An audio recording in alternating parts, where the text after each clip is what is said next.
छत्रपती संभाजीनगर महापालिका निवडणुकीसाठी भाजपसोबतचा जागा वाटपाचा तिढा न सुटल्यानं शिंदे सेनेनं आता स्वबळाची तयारी केल्याचं पाहायला मिळतंय।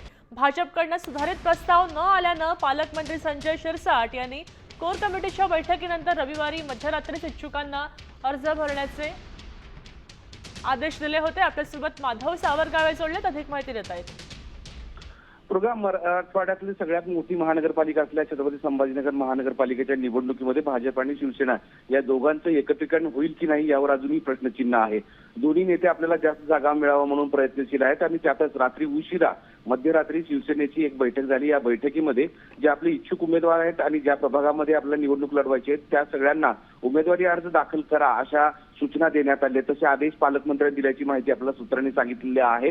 कारण जागा वाटपावर सर्वात जास्त जागा या शिवसेनेला हव्या आहेत, मात्र भाजपचं म्हणणं थेट आहे की आम्ही तुम्हाला जास्त जागा देऊ शकत नाही, कारण आमची ताकद वाढलेली आहे। प्रत्येक प्रभागामध्ये आमचं संघटन आहे, त्या तुलनेला शिवसेनेचं संघटन कमी आहे। शाखा प्रमुख असतील किंवा बूथ प्रमुख असतील त्याची रचना तुमच्याकडे नाही, ती भाजपकडे आहे आणि त्यामुळे सगळ्यात जास्त जागा आम्हाला पाहिजे आणि त्यामुळे 43-47 की 45-42 असा सगळा फॉर्म्युला सध्या चर्चेत आलेला आहे। त्यातून अजूनही मार्ग निघत नसल्यामुळे आता अखेर भारतीय जनता पार्टीचे काही उमेदवार आज उमेदवारी अर्ज भरतायत। त्यामुळे स्वतंत्रपणे निवडणूक लढवायची की एकत्र लढवायचं हा एक प्रसंग अजून निर्माण आहे। नक्कीच, धन्यवाद सविस्तर माहितीसाठी। तर संभाजीनगरमध्ये नेमकं काय होणार आहे, कोणती युती होणार आहे हे लवकरच कळेल। आता अर्ज भरण्याचे आदेश आलेले आहेत।